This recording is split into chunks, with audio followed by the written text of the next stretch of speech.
evening, everybody. This is Edson Ochoa, one of the co-hosts of the Down in the Valley podcast. I'm actually accompanied today by my co-host, Jacob Young. How's it going? It's going good. It's going good. And of course, on my right, I'm almost forgetting my rights and my lefts. Good.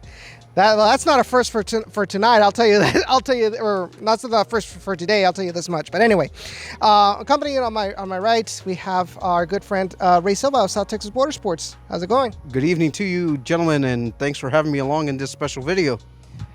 Yeah, definitely. It's always a pleasure. So tonight, the Toros just had a very positive result for them in their quest to try to salvage a playoff spot in this 2022 USL Championship. They defeated New Mexico United by a score of 3-1.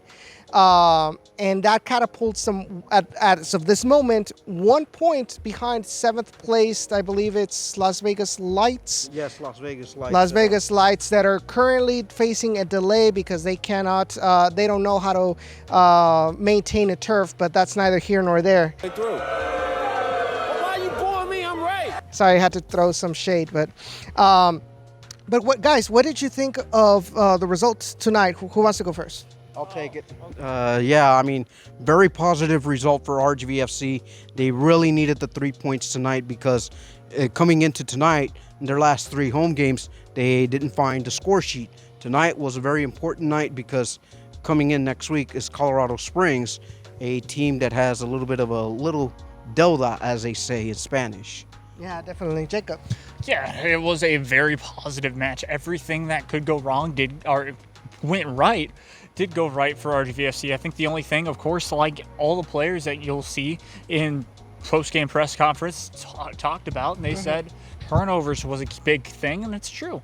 We got lucky a couple of times with the turnovers. I know we'll talk more about that, but it's good. It's good that we got the 3 points. It's good that we were on a 6-point streak, and that's all we can hope for is getting another 3 points the following week, but take it one step at a time because right now we're in the groove, as the players are even saying. Yeah, so in this match, New Mexico United did have an early lead. They ended up scoring first, scored by, I believe, Moreno, number 10, who, by the way, it was his birthday today. So he got his birthday goal. Thankfully, he didn't get the positive result he would have wanted. But anyway, they did score first. And one of the things we talked today with Emilio Vicasa. We talked with, obviously, Jonas Fielberg and Wilmer Cabrera. And one of the things that they mentioned was, it was asked about, how they were able to not let that early goal get into their heads. And one of the things they mentioned, if I recall correctly, was they talked about, we have to be able to get the equalizer at least before the goal. And for them, I think it was Emilio Casa that mentioned that it served as a wake-up call for them that, hey, they're playing for their lives right now in this season.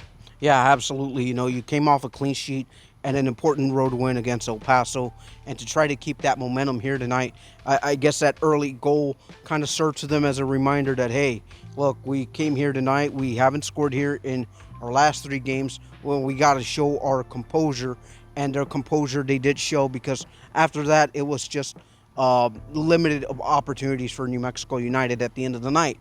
And also take into consideration that the goals happened like no more than 10 minutes later. So you talk about getting a response and having a response, and the Toros kept at it. Like after the 8th minute when the goal was scored, they kind of took the next 15 of their own and just pretty much showed the way the game was going to be played.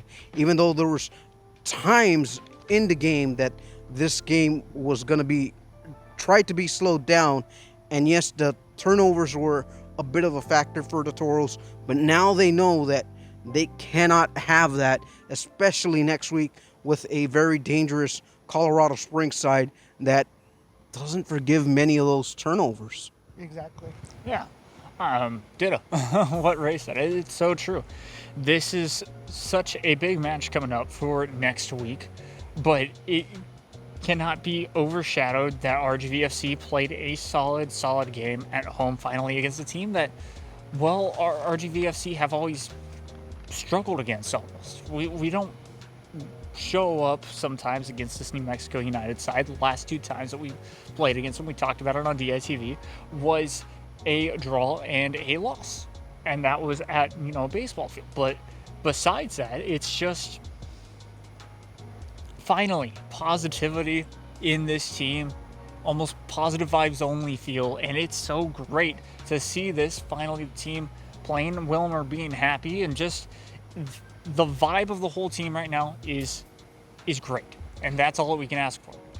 Now, one of the things that captures our attention is, like you mentioned in the presser, in 16 goals in 14 goals in the last 6 matches now. 14 goals in the last six matches. It's no coincidence that since the inclusion of Jonas Fjellberg and Christian Pinzon, it seems like the offense just kick-started for this team at a very, very good moment in the USL Championship season.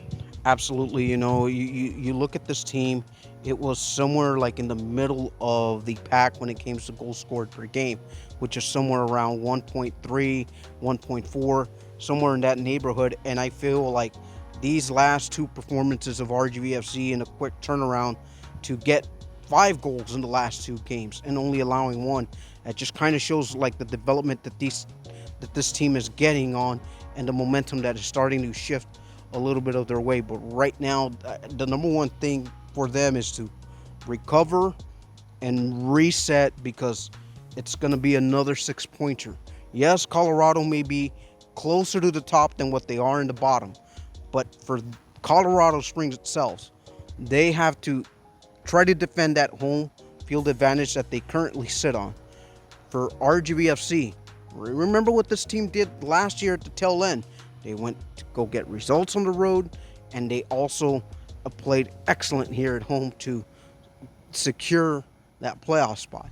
For them, now it's just going to be how to recover, how do we refocus ourselves, and how do we just keep ourselves going, because yes, right now the team depends on other scores, but right now they can only control what's within their parameters.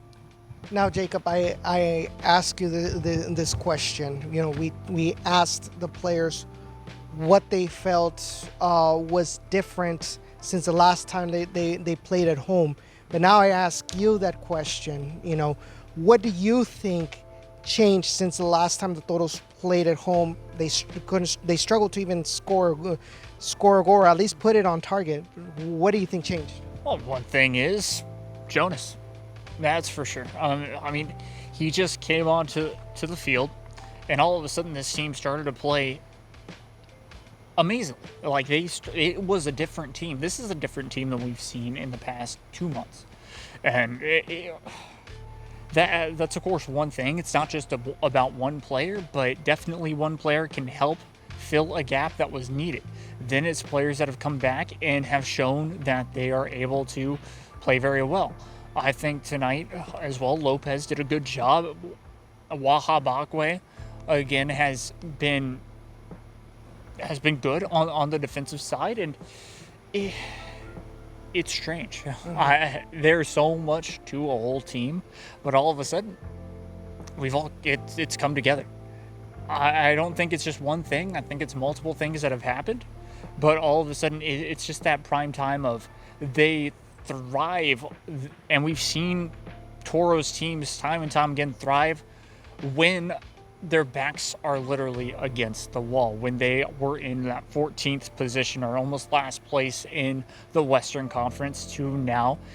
I think it's just they thrive in that particular pressure, being that underdog and showing, oh, okay, we sucked.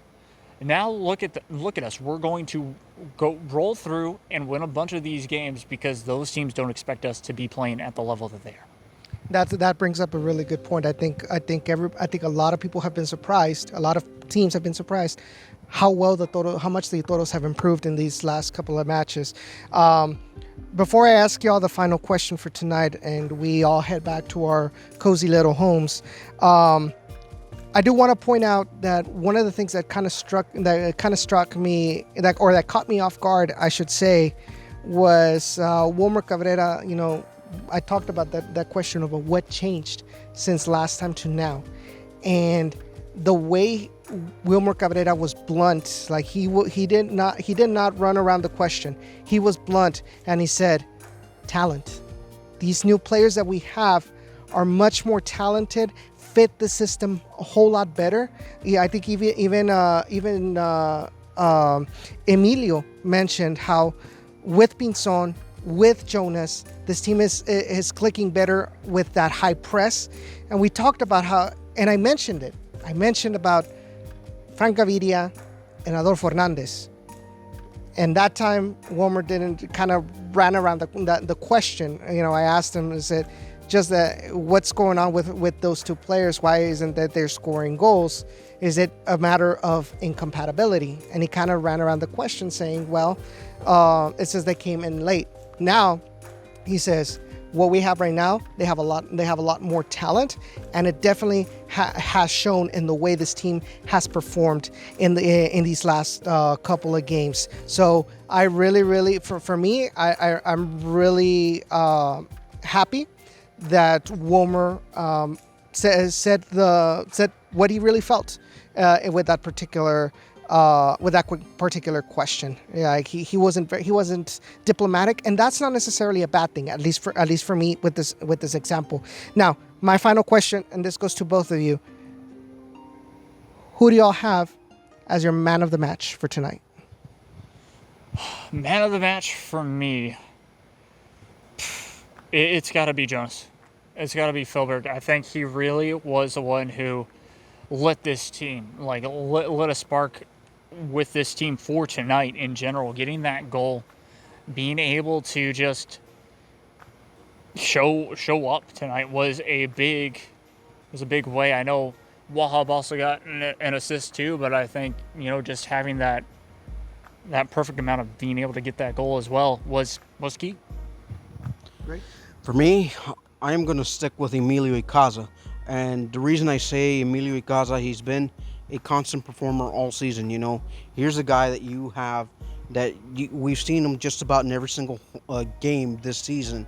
And he's been the one player that has stood out, especially tonight, because I feel like his hard work is now being compensated with the performance, especially tonight, and especially the last 3-4 performances overall, where you kind of see him getting in that rhythm offensively, where you see him distributing, you see him shooting. He's taking that courage to kind of like put this team on his shoulders as well, and kind of offload some of the responsibility to Pinzon and Jonas as well. And that's why I kind of feel like Emilio has kind of shouldered a lot of the responsibility for the offense as well, with the absence of Frank, who's slowly finding his rhythm now. And I just feel like, for me, Emilio Icaza, his hard work was definitely compensated tonight. I definitely think that everyone, it seemed like they all now found their specific role within the system, and that's where it's starting to gel. I think for me, I would have to agree with Jacob. I do think that Jonas Joberg, the way he moves around the box, opens up the spaces for Emilio to come in, for Pinzon to come in. I think it's very key. Also, the fact, you know, that I think defensively the midfield has helped out a lot, and we may start to see, obviously, step by step, but things are looking promising. And with how competitive the USL Western Conference is, there's still a mathematical chance to be able to make it to the playoffs. But that's going to be it for tonight here from HEB Park. We invite you to tune in this Wednesday at on the Down in the Valley YouTube channel. Jacob and I will be doing our analysis of the match. and also kind of looking forward to what's going to happen next Saturday here at HEB Park again against Colorado Springs Switchbacks. So until then, we will see you then. Have a good night. Enjoy your weekend. Be safe, and if you drink, don't drive. Have a good night.